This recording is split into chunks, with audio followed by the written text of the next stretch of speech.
കുടുംബകോടതി വിഷയങ്ങളുമായി ബന്ധപ്പെട്ട് വരുന്ന പുതിയൊരു വീഡിയോയിലേക്ക് എല്ലാവർക്കും സ്വാഗതം. വീഡിയോ കാണുന്ന ആർക്കെങ്കിലും കുടുംബകോടതി വിഷയങ്ങളുമായി ബന്ധപ്പെട്ട് എന്തെങ്കിലും സംശയങ്ങളുണ്ടെങ്കിൽ കോൺടാക്ട് ചെയ്യാം. WhatsApp number +91 79 94 97 14 19. ഒരു വട്ടം വിളിക്കുവാനുള്ള കൺസൾട്ടേഷൻ ഫീസ് 500 രൂപ ഗൂഗിൾ പേ ചെയ്യാം. ഇന്നത്തെ വീഡിയോയിൽ നമ്മൾ ഡിസ്കസ് ചെയ്യാനായിട്ട് പോകുന്നത് RCRുമായി ബന്ധപ്പെട്ട് വന്നിട്ടുള്ള ഏറ്റവും ലേറ്റസ്റ്റ് ആയിട്ടുള്ള ഒരു ട്രെൻഡിനെ കുറിച്ചിട്ട് പറയാനായിട്ടാണ്.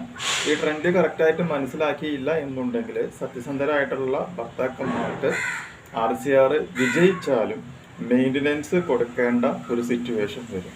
ഓക്കെ, അപ്പോൾ ആ സിറ്റുവേഷൻ എന്താണെന്നും ആ സിറ്റുവേഷനെ എങ്ങനെ മറികടക്കാം എന്നുള്ളതുമാണ് നമ്മൾ ഇന്നത്തെ ഒരു വീഡിയോയിൽ ഡിസ്കസ് ചെയ്യാനായിട്ട് പോകുന്നത്.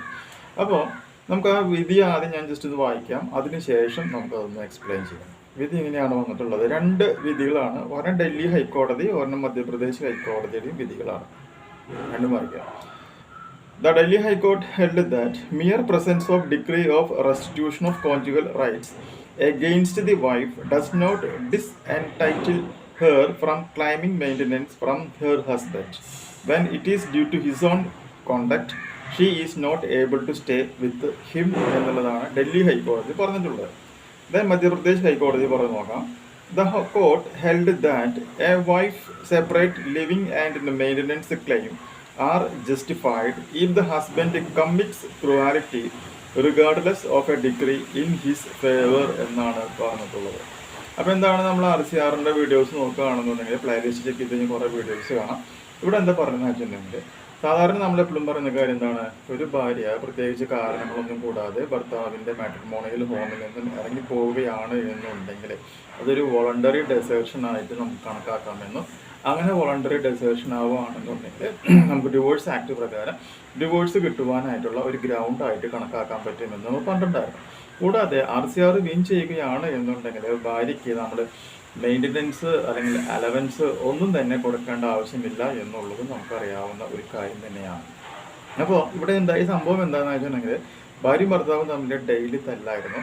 തല്ല് കൂടുമ്പോൾ ഭർത്താവ് നീ തന്നെ വിട്ട് ഭാര്യനെ ചീത്ത പറയുന്നു, തെറി വിളിക്കുന്നു, ഭർത്താവിൻ്റെ അച്ഛനെ തെറി വിളിക്കുന്നു, ഭാര്യയുടെ അച്ഛനെ തെറി വിളിക്കുന്നു. അങ്ങനെ ഭയങ്കരമായ മോശമായ രീതിയിൽ ഇയാളിങ്ങനെ സംസാരിച്ചുകൊണ്ടിരിക്കുകയാണ് ചെയ്യുന്നത്.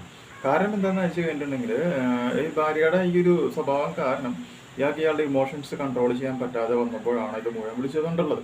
അപ്പോൾ തെറ്റുകാരി ആര് തന്നെയായിരുന്നു, ഭാര്യയുടെ ഇഷ്യൂ മൂലം കൊണ്ടാണ് ഇയാളെങ്ങനെയൊക്കെ ചെയ്ത് വെച്ചിട്ടുള്ളത് കേട്ടോ.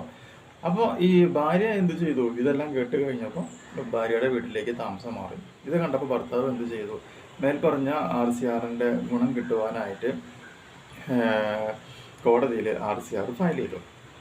കോടതി വിധി വന്നപ്പോൾ ഭാര്യ സ്വന്തം ഇഷ്ടപ്രകാരം ഇറങ്ങിപ്പോയതാണ് എന്ന് അറിഞ്ഞപ്പോൾ ഭർത്താവിന് അനുകൂലമായിട്ട് RCR വിൻ ചെയ്തു. പക്ഷേ നമ്മൾ പറഞ്ഞിട്ടുണ്ടായിരുന്നു RCR വിൻ ചെയ്യുകയാണ് എന്നുണ്ടെങ്കിൽ മെയിൻ്റനൻസ് കൊടുക്കണ്ട എന്നാണ് നമ്മൾ പറഞ്ഞിരുന്നത്. പക്ഷേ ഈ ഒരു കേസിൽ മെയിൻ്റനൻസ് കൊടുക്കേണ്ട ഒരു സാഹചര്യം വരെയാണ് ഉണ്ടായിട്ടുള്ളത്.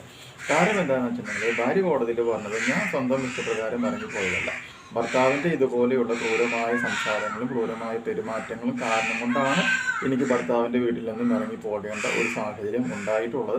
അതുകൊണ്ട് എനിക്ക് മെയിൻ്റനൻസ് വേണം. അതിന് തെളിവായിട്ട് ഭർത്താവ് ഭാര്യയെയും ഭാര്യയുടെ വീട്ടുകാരെയും നിരന്തരമായി തെറി പറഞ്ഞതിൻ്റെയും ചീത്ത പറഞ്ഞതിൻ്റെയും എല്ലാം എവിഡൻസ് ഭാര്യ കോടതിയിൽ ഹാജരാക്കാണ് ഉണ്ടായിട്ടുള്ളത്.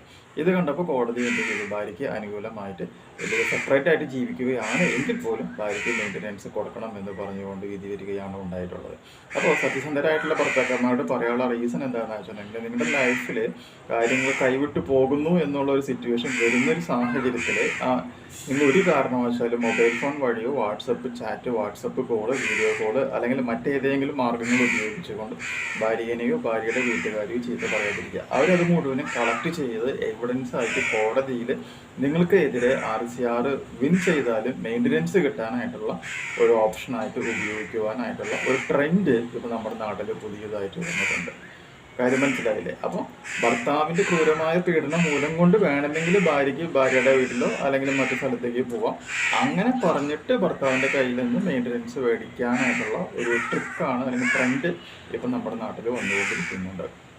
എല്ലാവരുടെയും കാര്യമല്ല പറയണത്, കുറച്ച് ആൾക്കാർ മാത്രമാണ് നിയമങ്ങൾ മിസ്യൂസ് ചെയ്യുന്നുള്ളൂ. പക്ഷെ അത് മിസ്യൂസ് ചെയ്യുന്നുണ്ട് എന്നുള്ളത് ബഹുമാനപ്പെട്ട കോടതി വരെ ഇപ്പോൾ പറഞ്ഞു തുടങ്ങിയിട്ടുണ്ട്. ക്ലിയർ ആയില്ലേ? അപ്പോൾ ഇതൊന്ന് ശ്രദ്ധിക്കുക. വളരെ ഇമ്പോർട്ടൻ്റ് ആയിട്ടുള്ള 2 കേസുകളാണ് നമ്മളിപ്പോൾ ഇവിടെ ഡിസ്കസ് ചെയ്തിട്ടുള്ളത്. എല്ലാ സ്ത്രീകളും മോശക്കാരാണ് എന്നല്ല പറയണത്. കുറച്ച് ആൾക്കാർ നിയമത്തിന് ദുരുപയോഗം ചെയ്യുന്നുണ്ട്. ഈ ഒരു ഇൻഫോർമേഷൻ നിങ്ങൾക്ക് യൂസ്ഫുൾ ആയിട്ടുണ്ടെങ്കിൽ തീർച്ചയായും നമ്മുടെ ചാനലൊക്കെ ഒന്ന് സബ്സ്ക്രൈബ് ചെയ്യുക. തൊട്ടടുത്ത് കാണുന്ന ബെൽ ബട്ടണും എനേബിൾ ചെയ്യുക. പുതിയൊരു വീഡിയോ ആയിട്ട് വീണ്ടും കാണാം. ബൈ.